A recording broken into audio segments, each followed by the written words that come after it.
بسم اللہ الرحمن الرحیم۔ مرد کی پنسلی سے عورت کو بنا کے اللہ تبارک و تعالیٰ نے مرد کو اپنی اس حکمت کا اشارہ دیا کہ میں نے اس عورت کی تخلیق فرشتوں کی لائی مٹی سے نہیں کی، میں نے اسے تمہارے جسم کے حصے سے اس لیے نکالا کہ عورت کا تقدس اور پردہ قائم رہے۔ فرشتوں کو بھی خبر نہیں ہونے پائی کہ زمین کی لائی ہوئی کس مٹی سے عورت کی تخلیق ہوئی، یعنی عورت کے تقدس کی حد تو دیکھیے، فرشتوں سے بھی اس کی بناوٹ کا پردہ لازمی قرار دے دیا گیا۔ پہلی عورت اس مرد کی پنسلی سے نکلی جس کی وہ منکوحہ کہلائی۔ اب بات یہ آتی ہے پنسلی کی، عورت کی مطلب کہ پنسلی سے ہی کیوں پیدا کیا گیا؟ کیا ٹیڑھا پن وہیں سے ملا؟ نہیں، یہاں بھی حکمت سے بات خالی نہیں ہے۔ انسانی جسم میں دل اور بہت سے نازک حصے پنسلی کے نیچے چھپے ہوئے ہیں، یعنی پنسلی ایک ڈھال ہے۔ ان نازک حصے کے لیے اللہ تبارک و تعالیٰ نے عورت کو پنسلی سے نکال کر یہ نہیں بتایا کہ عورت میں ٹیڑھا پن ہے، بلکہ اس عورت کو پنسلی سے تحقیق کر کے یہ بات سمجھا دی ہے کہ عورت وقت پڑنے پر ڈھال بھی بن سکتی ہے۔ حضور پاک صلی اللہ علیہ وآلہ وسلم صحابہ کی محفل میں جلوہ فرماتے،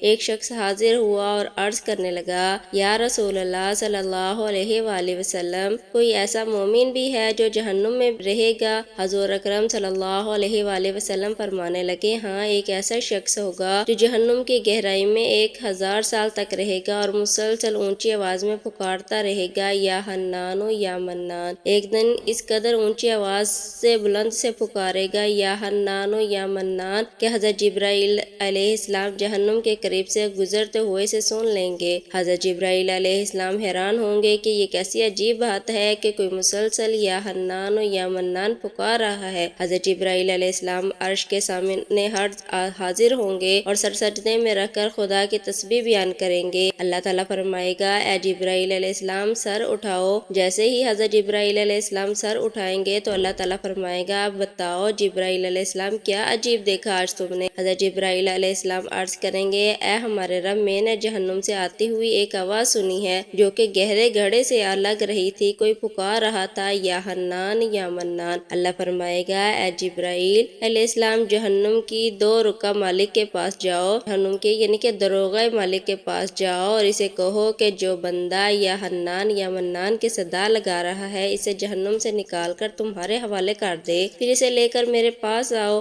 حضرت جبرائیل علیہ السلام جہنم کے دروازے پر تشریف لے جائیں گے، دروازے پر دستک دیں گے، مالک باہر آئیں گے۔ حضرت جبرائیل علیہ السلام انہیں اللہ پاک کا حکم سنائیں گے، حکم سن کر جہنم کا مالک جہنم کے اندر جائیں گے۔ حضرت محمد صلی اللہ علیہ وآلہ وسلم نے فرمایا، جیسے ماں اپنے بچے کو پہچانتی ہے، مالک ایسے جہنم کو پہچانتے ہیں، اس کے باوجود آپ یا حنان یا منان کہنے والے شخص کو تلاش نہیں کر پائیں گے۔ باہر تشریف لائیں گے، حضرت جبرائیل علیہ السلام سے عرض کریں گے، اے جبرائیل، جہنم نے گہرا سانس لیا ہے، اس لیے کون سی چیز پتھر ہے، کون سی چیز لوہا ہے اور کون انسان ہے، اس کی پہچان نہیں ہو رہی۔ حضرت جبرائیل علیہ السلام پھر اللہ کی بارگاہ میں عرض کریں گے اور سجدہ رو ہوں گے۔ اللہ پاک ارشاد فرمائیں گے، اے جبرائیل علیہ السلام سر اٹھاؤ، تم یا حنان یا منان کہنے والے کو کیوں نہیں لائے؟ حضرت جبرائیل عرض کریں گے، مولا داروغہ جہنم مالک نے بھی معذرت کر لی ہے، کہتے ہیں جہنم نے گہری سانس لی ہے، اس وجہ سے پتھر، لوہے اور انسان کے درمیان کوئی فرق نہیں بچا، تو یہ سب جل کر کوئلہ بن چکے ہیں، کسی چیز کی پہچان نہیں ہو پا رہی۔ اللہ فرمائے گا، جبرائیل مالک سے کہو میرا بندہ جہنم کے فلاں گڑھے میں فلاں کونے میں اس حالت میں پڑا ہوا ہے۔ حضرت جبرائیل علیہ السلام جہنم کے مالک کے پاس جائیں گے اور حضرت مالک کو یا حنان یا منان پکارنے والے کا پتہ بتائیں گے۔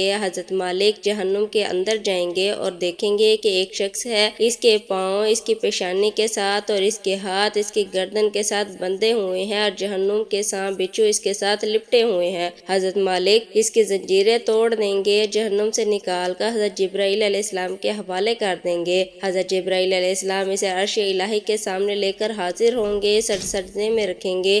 اللہ پاک فرمائے گا، جبرائیل علیہ السلام سر اٹھاؤ۔ جبرائیل علیہ السلام سر اٹھائیں گے کہ اب اللہ پاک اس بندے سے فرمائے گا، اے بندے، کیا میں نے تیری بہترین تخلیق نہیں کی تھی؟ کیا میں نے تیری طرف رسول نہیں بھیجے تھے؟ کیا میرے رسولوں نے تمہیں میری کتاب نہیں سنائی تھی؟ کیا میرے رسولوں نے تمہیں نیکی کا حکم نہیں دیا تھا؟ کیا تجھے برائی سے منع نہیں کیا تھا؟ وہ بندہ ساری باتوں کو مانے گا، اقرار کرے گا، یا اللہ، تو نے مجھے بہت اعلیٰ تخلیق فرمایا، تیرے رسول بھی تشریف لائے، انہوں نے تیرے میرے احکام بھی سنائے۔ اللہ پاک فرمائے گا فلاں فلاں گناہ کیوں کیا؟ وہ عرض کرے گا یا اللہ میں نے اپنی جان پر ظلم کیا جس کی سزا